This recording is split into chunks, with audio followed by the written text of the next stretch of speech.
Assalamu alaikum, everyone. My name is Muhi Khwaja with the American Muslim Community Foundation Muslim Philanthropy Podcast. Today on the show, we are honored to have on Scott Rasmussen, who is the Executive Director of Hands of Peace. Welcome to the show. Muhi, thanks for having me. Of course, pleasure is mine. Why don't we start off by just giving the listeners a little bit of background on yourself, kind of where you're located, where you grew up, went to school, and then we'll continue from there. Sure, absolutely. So, Scott Rasmussen, like you said, I am currently based in Spokane, Washington. Been living here for the last 2 years. Grew up in Salt Lake City, Utah. My parents and family are still there, and did undergrad at a small school in Idaho called BYU Idaho. Then went to my graduate work at the University of Michigan. So go blue. Always, yeah, never go. And then after graduate school, I joined the Foreign Service for the U.S. State Department and spent 10 years as a diplomat with overseas assignments in Eritrea, Poland, worked in Washington, D.C. for a little bit. And then my last assignment was in Jerusalem before I left government service and moved to Spokane. That's a little bit about me. Wonderful. Thank you for sharing that background. Always happy to find fellow Wolverines all across the world. Absolutely. And there isn't a shortage of us anywhere, which is the beautiful part. Yes. So that's wonderful to hear. I'm glad that you have that background and skill set in leading the work that you do at Hands of Peace. In terms of just kind of your journey there, like after working at the State Department and living in Eritrea and Jerusalem and elsewhere, what was your first kind of work back stateside after you came back? Yeah, so when I got back, I took a little bit of time off after leaving the government, and then got a contract with the city of Spokane working on their homelessness response, I should say COVID response for the homeless population here in Spokane. It did that for about 6 months last year. And then in September, I had an opportunity to join Hands of Peace, which is what I was really looking for. I first encountered Hands of Peace, an organization like Hands of Peace, when I worked in Jerusalem at the U.S. Consulate General, where I did grants with peace-building organizations, including Hands of Peace at the time, and really came to love the people, Israelis and Palestinians, who were involved in this work and wanted to find a way to stay involved. So when my wife and I and our family moved to Spokane, I said, if I could find a way to stay connected to Jerusalem and this work, I'd love to do that. And she was skeptical. There's not a lot of connections between Jerusalem and Spokane, but Hands of Peace was looking for an executive director last year, and I threw my hat in the ring and was lucky enough to be selected. That's great. And then in regards to, the work that you do, obviously there's no more critical time than now with everything happening in Palestine and Israel. And, in terms of the work that you lead at Hands of Peace, what are some of the programs and services that are offered? Sure. So our kind of core program is called the Summer Program, and we've been doing this in Chicago since 2003, added San Diego as a second site in 2014. And so what the Summer Program is, we bring Israeli, Palestinian, and American youth, usually 14, 15, 16 years old, together for 3 weeks of facilitated dialogue and other leadership training and growth opportunities. So for the Israelis and Palestinians who are coming, for many of them, it's the first time they've come to the States. And for most, it's the first time they've had a chance to meet somebody from the other side. And so they for those 3 weeks, they spend the mornings in dialogue with facilitators from the region to talk about the conflict and talk about how they see themselves in it and get to know one another. And what I understand can be very intense and emotional conversations, but truly transformational as they have a chance to really learn and see from the other. And then in the afternoons, they spend time doing other leadership development, going to ropes courses, and experiencing life in Chicago and San Diego. A real important part of the program for us is the youth who come from the Middle East stay with host families. So volunteers who offer to host these young people for 3 weeks. And so they get a chance to see what life is like for an average American family. And for the host family, they get a connection with these young people. And many of them, they say, my Palestinian son or my Israeli daughter, they really become a part of the family and they get a connection to the region that they just otherwise wouldn't have had. So that's our core Hmm. program. And then after they return home to their homes, we continue to support them in their journey to becoming agents of change with alumni programs. We provide training. We're doing a training later this year in design thinking and social entrepreneurship. How can you use those tools to make a change in your community? Also training in negotiations, facilitation, leadership skills, other things to help them continue to grow as they develop and as adults and move into the working world and continue to want to be peacemakers. That's really beautiful. And I was going to ask about like where the program takes place. So that's really awesome to see that it's stateside and gives them an opportunity to travel and really just explore and experience a new culture and be with a host family. I think that's tremendous to get that colloquial sense of how things work. And in terms of just interfaith work in general, that's one of the first ways in which I got involved into the nonprofit world. And I've found those relationships have always been meaningful and thoughtful, and people are guided by their faith to do good things for humanity. And that has been one of my sources of truth when I look back at, why I do what I do. And in regards to American Muslim Community Foundation at AMCF, we are launching Interfaith Giving Circle. So we're looking for people of all faiths or no faith, however they identify, to participate in charitable giving together. So they would pool their resources. Right now, it's still in the planning phases, but we hope to launch by the end of 2021. So I'll definitely keep you apprised of that information. And perhaps some of your alumni would want to partake in it, or anybody that's stateside may find it beneficial. And the idea being that they would identify organizations working in interfaith. So, of course, Hands of Peace could be one of the many that are considered.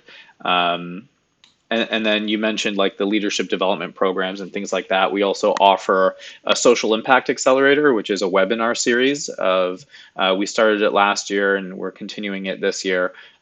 So any of the alumni or participants, if they're interested in learning about design thinking and entrepreneurship and best practices and marketing and storytelling and fundraising and everything like that, that's relevant for nonprofit leaders, we offer fantastic program around that as well. That's great to hear. Yeah. And that's part of what we want to do too with our alumni is we've been doing this now for 18 years. We have nearly 700 spread across the world, and we want to connect them to other opportunities. We don't have to be the source of everything that they learn and do, but to other organizations like yours where they can get that training and other exposure to other fields and people and really spread it around. So that's great to hear.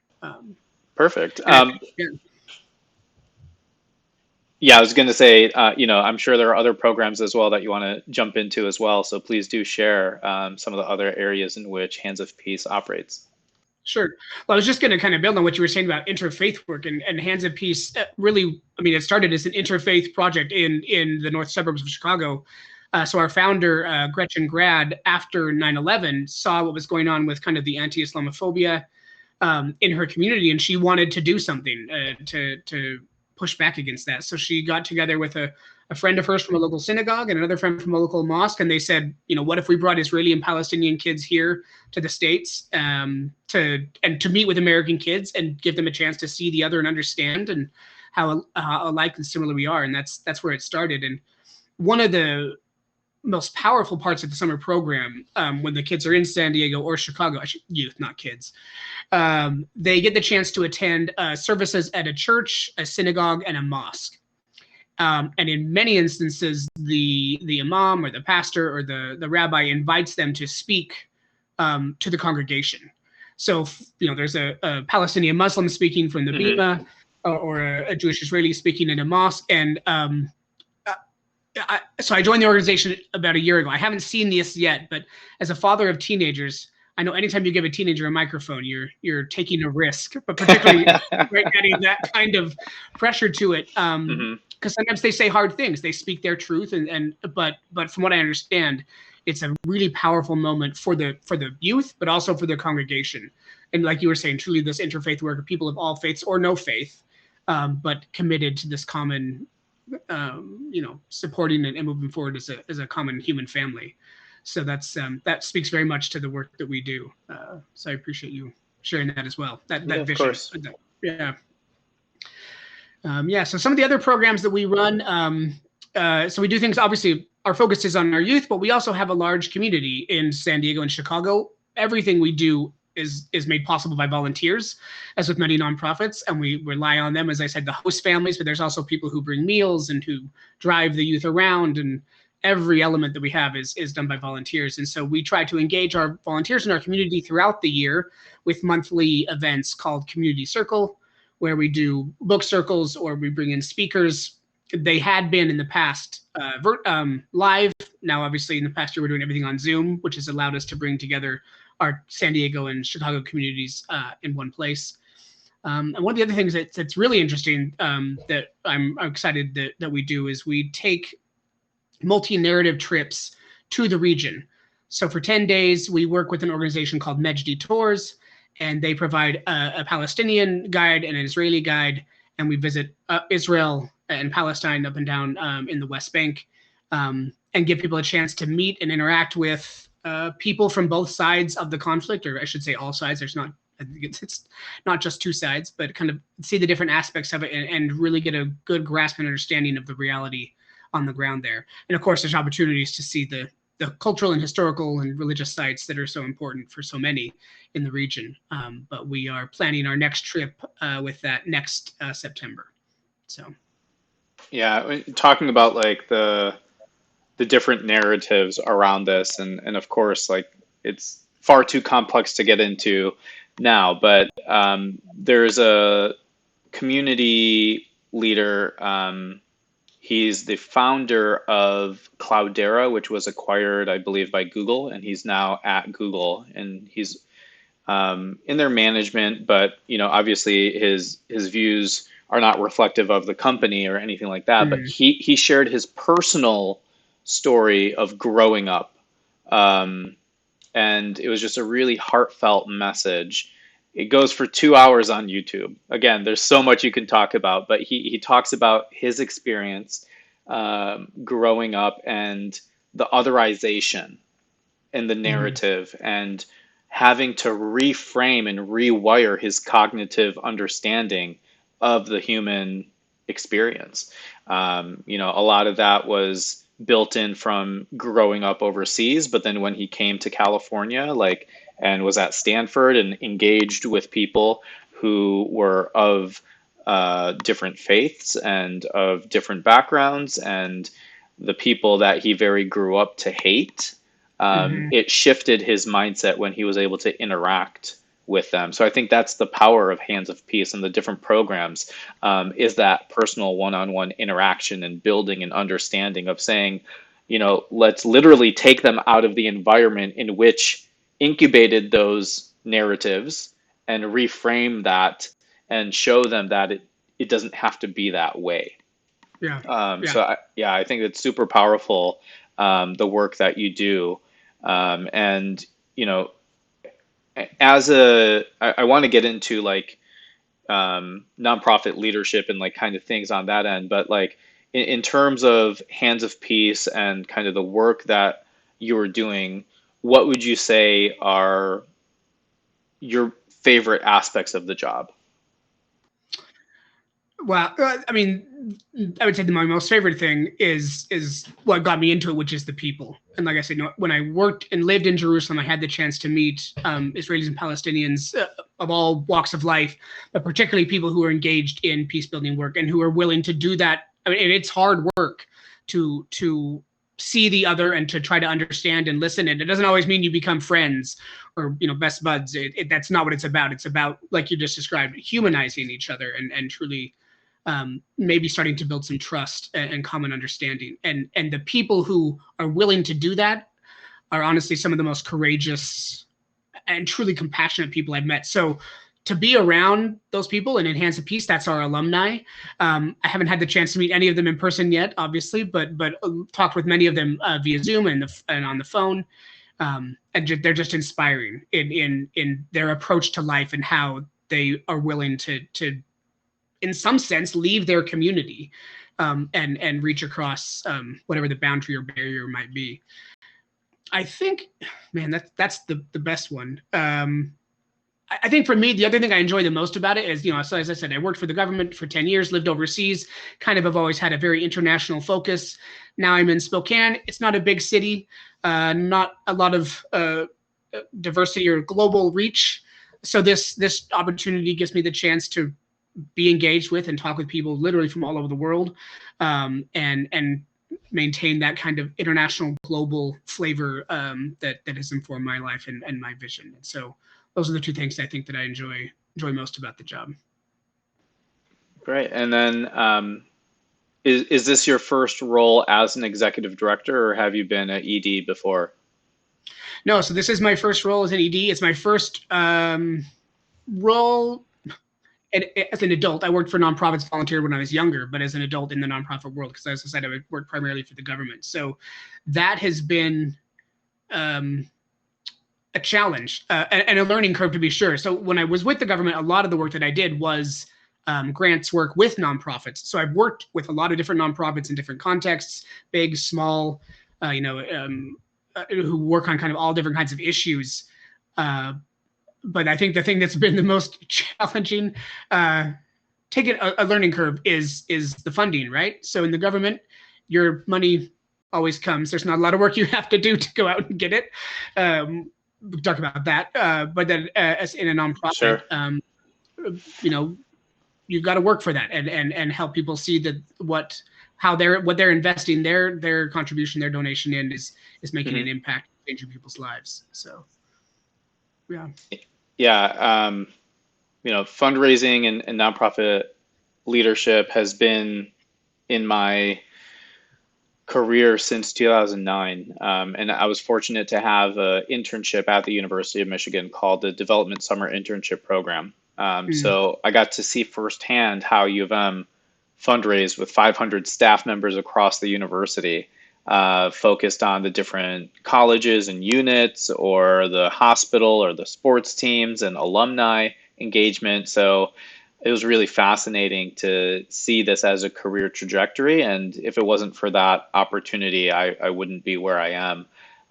So, there's so many fantastic resources like Association of Fundraising Professionals, or Indiana University, and, you can get credentialed and take a lot of courses. So I would highly recommend that on the fundraising side of things.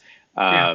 Thank you. But it's been just the reason why I wanted to ask about the ED role is just kind of get your sense, and would love to hear more about that transition and what some of those challenges are, working at a nonprofit organization for people who maybe are in the same scenario. Maybe they've worked in government and want to make the shift to nonprofit, or have worked in corporate and want to jump into the nonprofit world.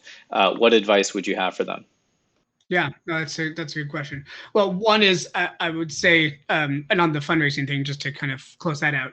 Luckily, I have a fantastic colleague, Diana Cutler, who is an expert in credentialed, all those things you mentioned, and she knows what she's doing and has been a fantastic teacher. So I would say for someone interested in making the jump, and I think this is true in any career jump or move, is to check out the people you'll be working with, all right, and surround yourself with good people, or join an organization that has good people. And Hands of Peace certainly has that, and that's been a tremendous blessing. That's an interesting question. I think, like I said, I think the other, it hasn't been a challenge, but just a learning curve, is working with a board. Particularly as an executive director, that's one of my primary functions, and that was just not something I had done before. Obviously, when I work for the government, there's a hierarchy, and you talk with people, and you're responsible to many different bosses at different levels.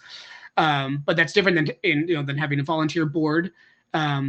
People who love and are committed to the organization. And for Hands of Peace, many of our board members have been around the organization for a long time, so they have a vision for what they want it to be and where they want to see it go. But I've been blessed that I kind of came in, at the time I came in last year, the board was doing a reimagining process, and we're kind of wrapping the initial stages up, and have really given me the reins to take my vision and take what they learned and form something moving forward. So that's, I think, something to think about, particularly if you're looking at an executive director role, and you'll be having that interaction with the board and forming those relationships. That's something to keep in mind. other kinds of advice or thoughts, not about advice, but Well, I'll let you think about that. yeah. And the other reason why I asked is because AMCF is hiring its first executive director. So we definitely want somebody who would be working with the board pretty closely. And, the board develops the strategic plan, the staff implements it. The staff is definitely part of that process.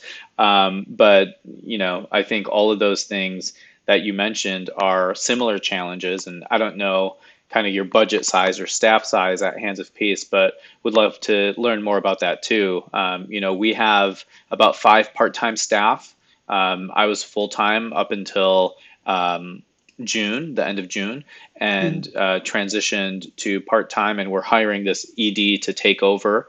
The ED will hopefully hire another full-time person and other part-time staff to fill out the team in marketing and fundraising and we have somebody who handles all the relationships with the nonprofits and handles the relationships with all the donors and everything in between. So we're really looking for somebody who is good at project management. I think that's probably one of the largest skill sets of an executive director, and just kind of looking through all the stakeholders and then you have all the operational pieces of like making sure you're filed with your state and federal stuff, and like you said, surrounding yourself with a great team, like making Yeah. sure that people who are qualified know what they're doing, have the experience, people that you can rely on. You can be like a big picture thinker and ask the right questions to move things forward.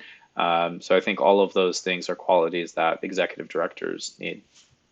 Yeah, I think I could build on something because you just reminded me of kind of there's the operational there. I think I would say they're kind of the stakeholder people side and the operational side. And the stakeholder people side, I feel is my strengths. Um, Talking with stakeholders, engaging with the team, understanding what people's needs are, and how we can weave those together, and kind of bridging gaps. That's where I spend a lot of my time. Obviously, as a diplomat, you hope that's what you're doing is helping people come together.